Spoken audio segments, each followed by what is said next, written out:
Welcome to the happiest day of your life. This is the best show in the world. Oh, that's good. Greenbrier. This is SPED Talks. Once you see you come to the right place. Kelly. and Brenda. How do we do it day after day?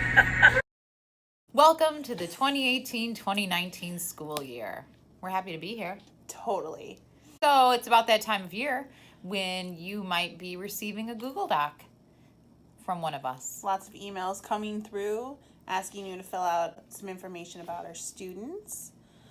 On And something that's called a PLAAFP, which stands for the following: present level of academic achievement and functional performance. and it's a detailed narrative, underline on the narrative, of a student's strengths and weaknesses. So how is the PLAAFP used? Right, because you get that email and you're like, this is not really important. What is this about? Just another thing I have to do. It's actually very important. And as noted on the slide, it's a major component of the IEP, a legal document. Of course, and we also give this information to the parents. So we use it, as Kelly said, to share the information with parents. It also follows them when they move. It'll go to their next school. Other teachers might be looking at it. Principals might be reviewing it. Doctors even. Sometimes you get a release of information, you have to send the IEP over. So it's important, it's legal, and it's looked at. So the academic portion of the PLAAFP highlights the following academic areas: reading, math, writing, science, social studies, and academic language skills. This year's a little different as far as some of you departmentalizing. The teachers who are in charge of literacy should be responding to reading and writing. The teacher who's in charge of math, social studies, science, etc., you need to speak to your areas that you work with this child in. For reading, you really want to comment on decoding and comprehension. Correct. Yes. So are they able to read multisyllabic words? Whatever the grade level requirements are for that student, you can kind of use that to gauge how they're doing and report out on those specific areas. Without just saying reading skills are age appropriate. Like, you have to go into detail. Yeah, you can't just say that. No. That doesn't really tell people much. So try to be specific. It's just a good rule of thumb for when you complete any of these areas on the PLAAFP to follow the rules of what you would normally put in a report card comment or say at a parent-teacher conference. So essentially you're highlighting strengths and weaknesses, and is also outlined in the directions that come to you on the PLAAFP Google Doc. If you are going to report out any scores, such as Sponsis and Pinnell or Math and Focus, you need to be interpreting those scores as well as comparing them to typical peers. So for the Math and Focus, I would say I would avoid reporting out on any specific scores. Now, what you could do with those scores, though, is report out on any patterns that you see. So across assessments, if they're showing that they perform very well on the word problems and they're struggling with calculation, that would be something to note in your PLAAFP. Also for math specifically, reporting out on math calculation skills and math reasoning skills are very important. Maybe if their reading impacts their ability to solve the word problems, that would be an area where you could mention that. Then we're going to go on to writing, and when we look at that, we want to talk about quality and the quantity, what it looks like. Are they able to provide information to topics? Are they able to correct their own work? Are they able to synthesize their own information, or do they need some help? And if they do need some help, what kind of help are you supporting them with? Are you giving them graphic organizers? What are you having them do, and how are they being successful in writing? And if they are having some challenges, how are you supporting them? Same thing for science and social studies. Those areas typically are less in length. Maybe they're really good in science lab. They love the hands-on activities that Mrs. Manus, who's so awesome, she's so provides. cool. She's amazing. And then there's academic language skills. And those fall somewhat to me if the kid's a speech and language student, or if they're receiving some kind of speech or language services. I will add to that, but that just talks about, like, are they able to attend to discussions, like, receptively? Are they expressively able to add good details to conversations and classroom discussions? Are they able to provide background knowledge? Are they able to grasp vocabulary? Do they need a little bit of help or support? What does that look like across language within the classroom? So the functional piece of the PLAAFP is very important for everyone to contribute to, because we're all seeing these students at different times in different settings. So everybody's input is valuable. In this section, you're going to go through and you're talking about their independent functioning, which is like rules and routines, how they function in the classroom in your setting. Maybe it's a small group setting, so how they function in that setting is important to know. We're talking about, are they organized? Are they able to follow directions? Are they able to stay on task? How is their emotional regulation? Are there any things that trigger the student or cause them to break down or cause them not to want to participate? Are they crying all the time? Is something making them frustrated? Are they unable to regulate their emotions? Right, and maybe they are, and maybe they're really good at self-monitoring and they have great self-awareness. Those are things to remark about, positive and negative. The relationship with peers and adults is also very important. We see more the adult side of it because Yeah. we're not in a whole class setting, but you guys see more of the peer interaction. So how are they interacting with peers in small groups? How are they reacting in recess? How are they reacting in unstructured times? Like maybe you guys are playing a game or something like that. How do they handle conflict with peers? And then adaptive skills, self-help skills. Tying their shoes, getting their backpack together. Are they able to take on off their winter jackets? Are they able to put on their gloves by themselves? Are So they this able... is definitely speaking more to like the lower grades. Totally. Or to a student who might have lower adaptive skills compared to their peers. Motor skills would be next, your fine and your gross motor. Now, if this is a student who has occupational therapy or physical therapy, I would defer to having the OT or PT complete that section, or maybe you review it in the Google PLAAFP and see what they put and if there's something you can add. And if you're seeing something that's different from what they're reporting, contact them. Don't Yes. just So- let them, don't just put random stuff in, because then when we go to the IEP meeting, the OT saying, well, they have a poor pencil grip, and you're saying, no, everything's age appropriate. Which jumps ahead a little bit to the due date of this. We ask for this in advance of the meeting. That's definitely one of the reasons, is so that we can look through the information that everyone's provided and make sure that we're all seeing the same thing. If there's any contradictory information, we want to address that before the meeting. We want to find out, like, oh, is this a fluke thing, or is this a consistent behavior that we're seeing in one person's setting versus another?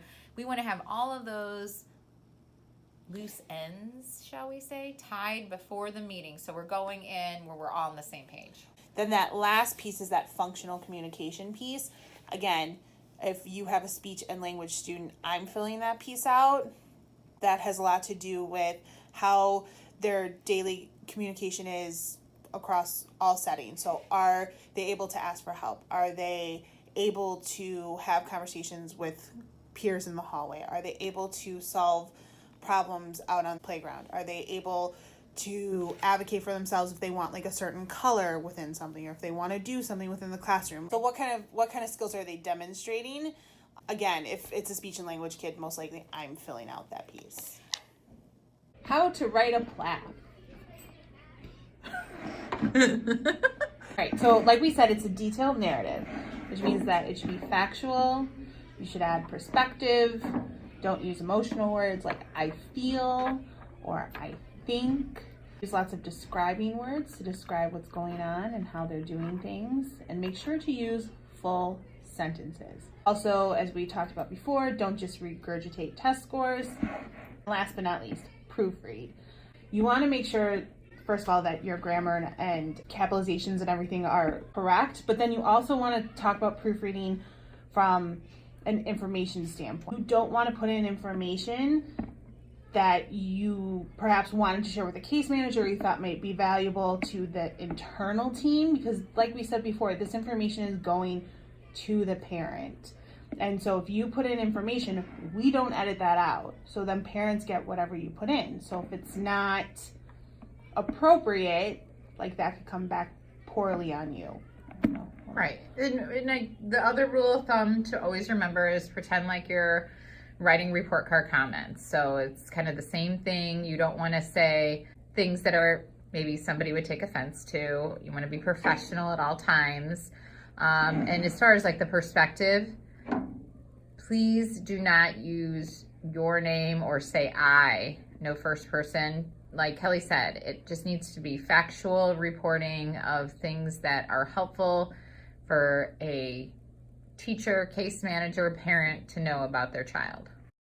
Okay, so be sure to first look at the directions that are listed at the top of every Google Doc that you get. In the directions, it's clearly stated what should be in the PLAAFP, the information you should be including, strengths and weaknesses, yada, yada. You should be using the student's name throughout. You should be providing concrete examples that would be beneficial, like I said, for everyone to know. And if you are going to include scores, please make sure that you're interpreting them or the results of assessments. You need to explain the results, compare to typical peers. Again, that information, if it's not helpful or informative in some way, you would not need to include that. Maybe that could be covered by a statement. It could also be said as an oral statement, the IEP, when you're going over, when you're asked to give information about how the student's performing in class, you could add that information there. Ooh, yeah. That might be something that's a good option versus putting something that may be sensitive into the PLAAFP. You just brought up a really good point, Kelly. The classroom teachers or interventionists who are completing their sections on the PLAAFP, by doing so, you could always use that at the meeting. It's like a handy dandy little go-to sheet where you can remind yourself of all the things you wanted to mention. So think about that too as you're filling this out, that this information is basically what you're going to be stating at the meeting, and how handy dandy that it's already in written form and in front of you. You're also going to want to explain any accommodations or modifications that you're using. So if you're modifying some kind of classroom assessment or worksheet, you're going to want to state that in there. In the PLAAFP, you're going to want to explain any accommodations. So if you're giving extra time or if you're allowing them to type instead of write. As we talked about before, the PLAAFP should be filled out by everyone. And so you want to make sure that when you're going through the information to add to all areas, even if somebody else has written something, even if you're just adding something that you think might be beneficial for the team to know, or the parents to know, or represents the student a little bit more clearly, gives a better picture. Don'ts. Oof. All right. As we've said several times, please don't just list items or scores without explaining. It's not helpful. Please do not use feeling words. Correct. As Kelly said, it is written in narrative form. You're being factual. Please don't say things such as, I feel that so-and-so is not paying attention in class. Take the emotion out of it. Be factual. Be professional. And give concrete examples and some data if you want. So if the student's not paying attention, you can say, the student is not paying attention. You don't have to qualify that with a feeling word. You can simply just state, the student does not attend to the teacher or to myself or to Mrs. So-and-so during whole group instruction. Also, do not wait until the last minute to fill out the PLAAFP. We realize, and will apologize in advance, that sometimes these Google Doc, they come to your email box sometimes like days before a meeting, maybe a week before a meeting. We try to do it as soon as we are aware of the meeting and give you ample time to gather your thoughts and prepare something that's wonderful. However, we are all in the same boat, and sometimes meetings happen or are requested by the parent. Parents can request an IEP meeting whenever they see fit. So they can call one, and if they waive the 10-day notice, like, they can have an IEP within the same week.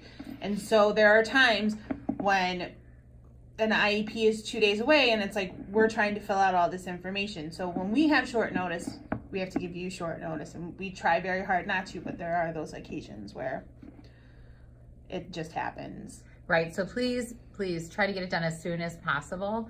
That also helps us then to continue moving forward with our end of the paperwork. And like we said earlier, it also gives us the opportunity to collaborate with each other if we're seeing information that's conflicting with each other, and we can talk that out ahead of time before the meeting. Oh, I love this one. Please do not be afraid to come to the case manager. I don't think I'm that scary, Kelly. I don't think so either. I'm not that scary. Plus, I have free Starburst. Totally. I don't really have free food in my room, but please don't. You bring entertainment. I sure do. I'll make you laugh, I promise. But please don't be afraid to come see any of us with any questions that you may have or concerns, or maybe you need a vent. We're here for you. Next, it kind of ties up to that interpreting results. Please don't just enter a graph into our Google Doc. Yes, if you're going to interpret it, that would be great. You could probably just interpret the results without actually entering the graph. That's hard to format for us, and also our IEP system doesn't accept graphs into its PLAAFP section. Next, please do not say overly negative things. As Kelly said earlier, this document shared with the parents to be aware of their feelings and sensitive to their needs. Limit the adjectives. I think it's a good rule of thumb when completing the PLAAFP to always start off in your little paragraph with positive things. Start off with the things that they're doing well, and then you can maybe insert the things that are more challenging, and then close it with some, this is what helps them. Yes phrases. Yes, yes phrases. These are things we love to see, and you guys can feel free to steal from this list. We're not going to go through all of them, but just kind of, instead of saying somebody can't do something, like we said, those negative words to have a tendency to pop up, and this is more of a neutral way to explain students' learning needs or how they learn best. No words. Please avoid these at all costs. Highly negative. Highly negative. Parents are easily offended by all of these words. Correct. And you don't want to be on the other side of the table from them. Nobody when they read something like, the child refuses to do this. And as Dr. Duffy, our administrator, would tell you, never use always or never, because something is not always 100% and never 100%. Now we're going to move forward to some examples. We're not going to read through these, but this first example number 1, has to do with the reading section, so an academic piece of the PLAAFP.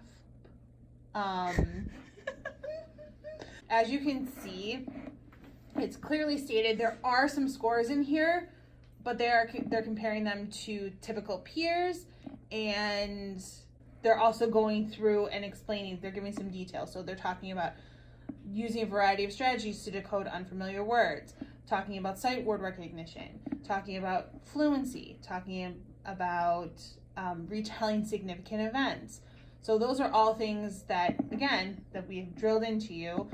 You know, you can provide test scores, but also interpret them and give a little bit more information. We give a yes. Thumbs up. Right, example number 2. Brenda? Well, this doesn't really tell us what we need to know. It doesn't tell us the strengths and weaknesses of the student, because I don't know, by looking at just the numbers, if the problems that were missed were primarily calculation types of errors, careless mistakes. Was it that they didn't understand the math vocabulary, a comprehension issue? Was it that they had difficulty reasoning through one of the word problems? So unless you're going to explain all of that, please do not do this. Thank you. So we give this example no.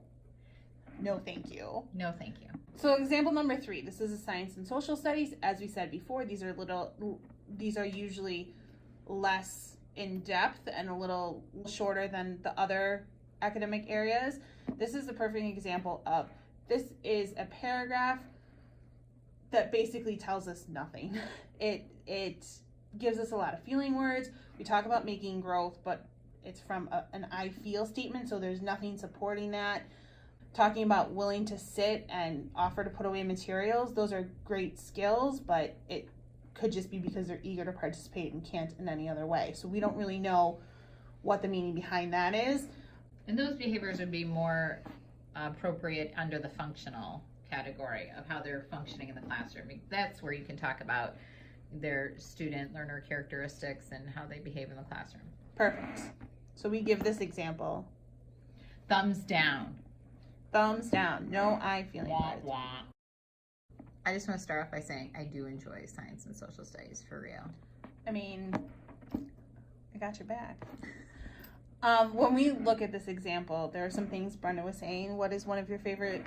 Oh, where it states that the student benefits from being paired with a partner, a teacher. Those are great things to highlight about the student, because then it helps us determine, oh, if they benefit from this, this may be an accommodation we'd like to include on the accommodations page. And it also gives the reader the information of, oh, they're doing this, but with support from these things or from this type of approach. So we give this example. Thumbs up. 2 thumbs up. Yay. Other important things. You will be asked to fill out a PLAAFP for each of your IEP, potential IEP students every year. There may also be times where you're asked to complete a PLAAFP throughout the school year when it's not an annual review. That is because we periodically will have an IEP review where we maybe need to look at something again or change something, or maybe a parent requests a meeting. Anytime we meet for an IEP, whether it's a review or an annual review or an evaluation, we must update the PLAAFP. And last but not least, please follow the dates listed on your Google Doc. As a case manager myself, I always send out my PLAAFP paperwork several weeks in advance and give a date that's usually 5 to 7 days before the IEP meeting. I think case managers vary in that, but an important and critical piece of this is that there's a lot of paperwork and a lot of information that we need to input as the case managers. And the PLAAFP is one of the essential pieces that we need, and we can't put that in until it's filled out. So if you're not filling it out to right before the meeting or 10 o'clock the night before when there's an 8:30 meeting, like that puts us in a very bad position, especially for somebody like me who likes things nice and organized. It throws a major wrench into my plan. Hooray! Congratulations, you survived! Woo-hoo, we're so proud of you. Thanks for sticking with us. We know this one was long and we apologize. We hope to make more of these in the future, but this one was a little bulky and we're just so happy that you made it through. Uh-oh, Brenda, what's that sound? You know what that means, Kelly? Woo! It's a prize alert! Alert! Okay, so very much like Oprah, Brenda and I have our very own favorite things list, and we have some prizes. Come on down to Kelly's office to see if you're viewer number 10. If you're viewer number 10, you will get to pick an item from our favorite things list. But guess what? What? There's a second chance winner too. Get out of town! Everyone's gonna get a prize. Well, not everyone, just 2 people, but Okay. they'll get a prize. So it's better than 1. Totally. So when you come down, you'll give me your name, and if you're the 10th viewer, you get to pick an item. Otherwise, all the other names will be put into like a little bucket, and we'll pick somebody out, and they'll get to pick something from our favorite things list. It's just a way to show our appreciation for your time and your efforts watching our little SPED talk. Until next time, This is Brenda and Kelly signing off.